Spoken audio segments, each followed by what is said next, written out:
Well, there is no need to have a conniption and throw yourself a little hissy fit. If you're going to be madder than a wet hen, I just don't want to have anything to do with you. Stories are meant to be shared. Narrated by Erin Robertson. Enjoy. Hey friends, well, I hope you liked my southern expressions there. Coming from Georgia, I heard those a few times in my life. This chapter's really fun today, especially for the moms and dads out there who have said those words to their kids, or have heard their children bickering and carrying on and having hissy fits and all the other good stuff. I think you'll like it. It's a lot of fun. So without further ado, here is chapter 17. Enjoy. The Secret Garden by Frances Hodgson Burnett. Narrated by Erin Robertson. Chapter 17. A Tantrum. She had got up very early in the morning and had worked hard in the garden, and she was tired and sleepy. So as soon as Martha had brought her supper and she had eaten it, she was glad to go to bed. As she laid her head on the pillow, she murmured to herself, "I'll go out before breakfast and work with Dickon, and then afterward, I believe, I'll go to see him." She thought it was the middle of the night when she was wakened by such dreadful sounds that she jumped out of bed in an instant. What was it? What was it? The next minute she felt quite sure she knew. Doors were opened and shut, and there were hurrying feet in the corridors, and someone was crying and screaming at the same time, screaming and crying in a horrible way. "It's Colin," she said. "He's having one of those tantrums the nurse called hysterics. How awful it sounds." As she listened to the sobbing screams, she did not wonder that people were so frightened that they gave him his own way in everything rather than hear them. She put her hands over her ears and felt sick and shivering. "I don't know what to do. I don't know what to do," she kept saying. "I can't bear it." Once she wondered if he would stop, if she dared go to him, and then she remembered how he had driven her out of the room and thought that perhaps the sight of her might make him worse. Even when she pressed her hands more tightly over her ears, she could not keep the awful sounds out. She hated them so, and was so terrified by them that suddenly they began to make her angry, and she felt as if she should like to fly into a tantrum herself and frighten him as he was frightening her. She was not used to anyone's tempers but her own. She took her hands from her ears and sprang up and stamped her foot. "He ought to be stopped. Somebody ought to make him stop. Somebody ought to beat him," she cried out. Just then she heard feet almost running down the corridor, and her door opened and the nurse came in. She was not laughing now by any means. She even looked rather pale. "He's worked himself into hysterics," she said in a great hurry. "He'll do himself harm. No one can do anything with him. You come and try, like a good child. He likes you." "He turned me out of the room this morning," said Mary, stamping her foot with excitement. The stamp rather pleased the nurse. The truth was that she had been afraid she might find Mary crying and hiding her head under the bedclothes. "That's right," she said. "You're in the right humor. You go and scold him. Give him something new to think of. Do go, child, as quick as ever you can." It was not until afterward that Mary realized that the thing had been funny as well as dreadful. That it was funny that all the grown-up people were so frightened that they came to a little girl just because they guessed she was almost as bad as Colin himself. She flew along the corridor, and the nearer she got to the screams, the higher her temper mounted. She felt quite wicked by the time she reached the door. She slapped it open with her hand and ran across the room to the four-posted bed. "You stop!" she almost shouted. "You stop! I hate you. Everybody hates you. I wish everybody would run out of the house and let you scream yourself to death. You will scream yourself to death in a minute, and I wish you would." A nice, sympathetic child could neither have thought nor said such things. But it just happened that the shock of hearing them was the best possible thing for this hysterical boy, whom no one had ever dared to restrain or contradict. He had been lying on his face, beating his pillow with his hands, and he actually almost jumped around. He turned so quickly at the sound of the furious little voice. His face looked dreadful, white and red and swollen, and he was gasping and choking. But savage little Mary did not care an atom. "If you scream another scream," she said, "I'll scream too, and I can scream louder than you can, and I'll frighten you. I'll frighten you." He actually had stopped screaming because she had startled him so. The scream, which had been coming, almost choked him. The tears were streaming down his face, and he shook all over. "I can't stop," he gasped and sobbed. "I can't! I can't!" "You can!" shouted Mary. "Half that ails you is hysterics and temper. Just hysterics, hysterics, hysterics!" And she stamped each time she said it. "I felt the lump. I felt it," choked out Colin. "I knew I should. I shall have a hunch on my back, and then I shall die." And he began to writhe again, and turned on his face, and sobbed and wailed, but he didn't scream. "You didn't feel a lump," contradicted Mary, fiercely. "If you did, it was only a hysterical lump. Hysterics make lumps. There's nothing the matter with your horrid back. Nothing but hysterics. Turn over and let me look at it." She liked the word hysterics, and felt somehow as if it had an effect on him. He was probably like herself, and had never heard it before. "Nurse," she commanded, "come here and show me his back this minute." The nurse, Mrs. Medlock, and Martha had been standing huddled together near the door staring at her, their mouths half open. All three had gasped with fright more than once. The nurse came forward as if she were half afraid. Colin was heaving with great breathless sobs. "Perhaps he won't let me," she hesitated in a low voice. Colin heard her, however, and he gasped out between two sobs, "Show her! She'll see then." It was a poor thin back to look at when it was bared. Every rib could be counted, and every joint of the spine, though Mistress Mary did not count them as she bent over and examined them with a solemn, savage little face. She looked so sour and old-fashioned that the nurse turned her head aside to hide the twitching of her mouth. There was just a minute's silence, for even Colin tried to hold his breath while Mary looked up and down his spine, and down and up, as intently as if she had been the great doctor from London.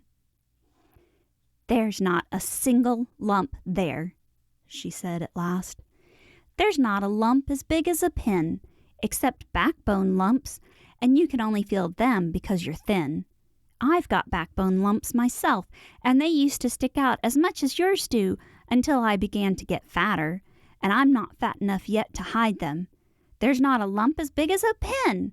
If you ever say there is again, I shall laugh." No one but Colin himself knew what effect those crossly spoken, childish words had on him.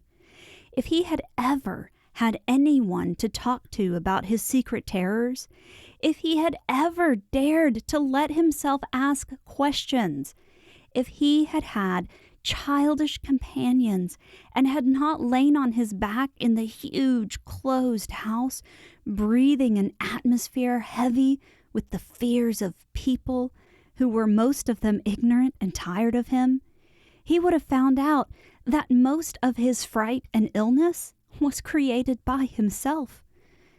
But he had lain and thought of himself and his aches and weariness for hours and days and months and years.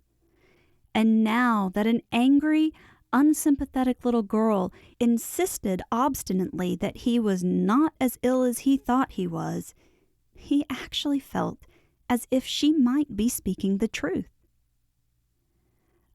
"I didn't know," ventured the nurse, "that he thought he had a lump on his spine.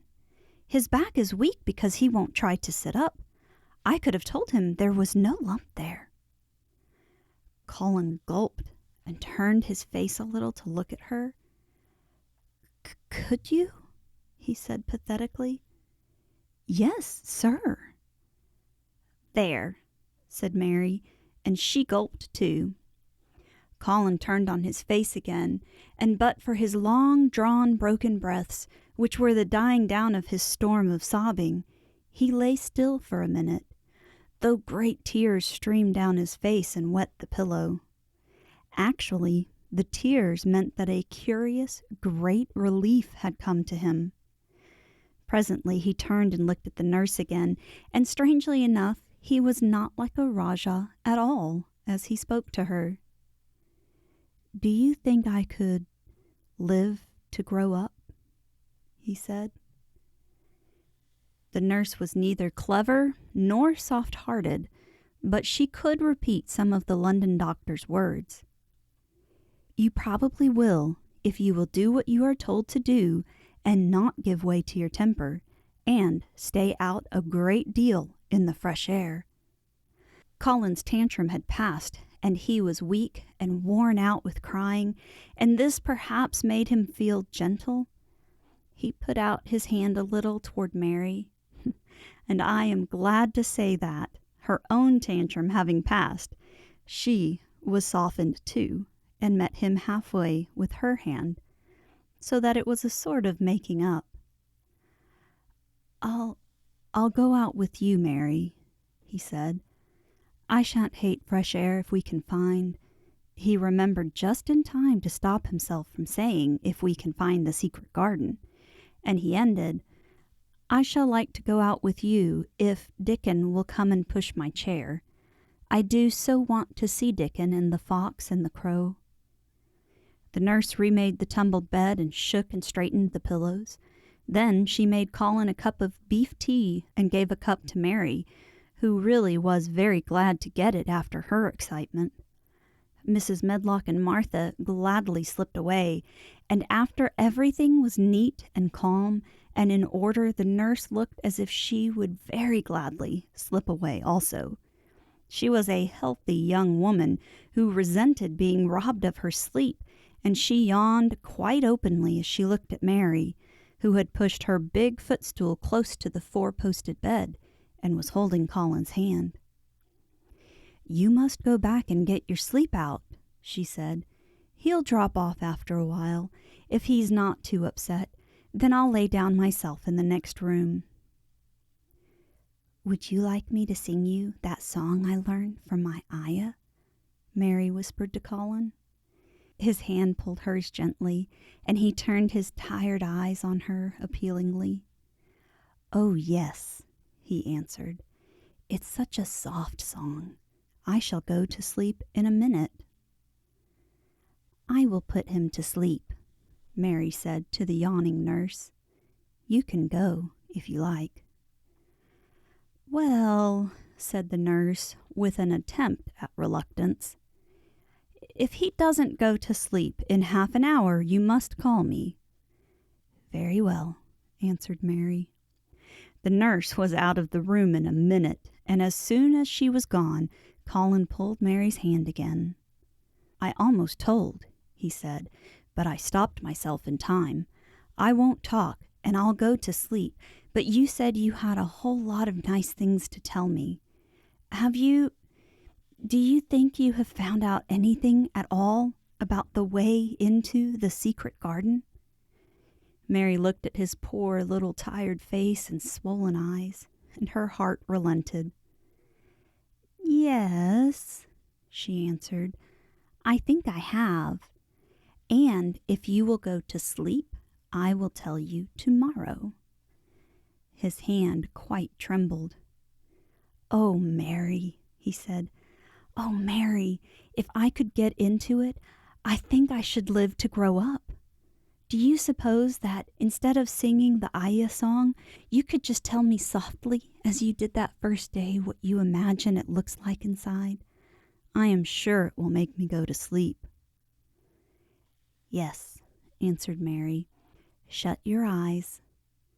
He closed his eyes and lay quite still, and she held his hand and began to speak very slowly and in a very low voice. "I think it has been left alone so long that it has grown all into a lovely tangle.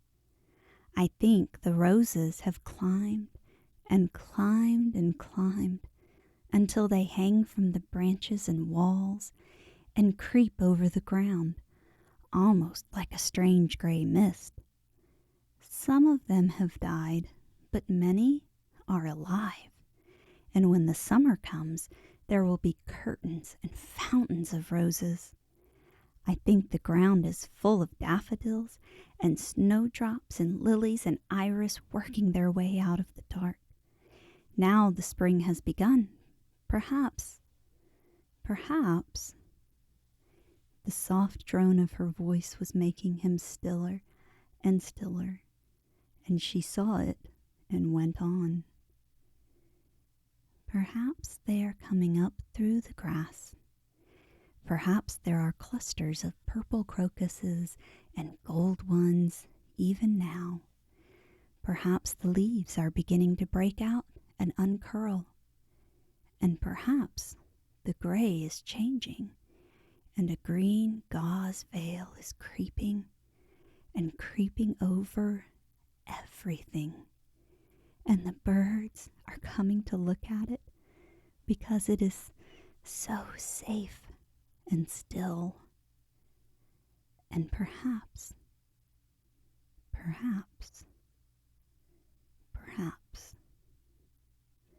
very softly and slowly indeed, the robin has found a mate and is building a nest.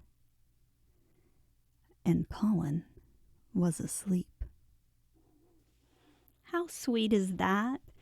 Mary actually told him a story and lulled him to sleep. I remember when my children were just little babies, that feeling of them actually falling asleep on you. It was the best feeling in the world. And I think that Mary got a little bit of that. Mary is turning out to be quite a wonderful child indeed. She has grown so much since her time in India. I can't wait to see how she continues to grow and how Colin continues to heal and what happens next. Until then, thanks for listening. Today's episode was possible through Project Gutenberg, a not-for-profit online collection of public domain literature. For more information or to help support this archive, go to www.gutenberg.org. To listen and learn more about the narrator, go online to www.erin-robertson.com or find her on Facebook, YouTube, and most podcast apps at Narrated by Erin Robertson.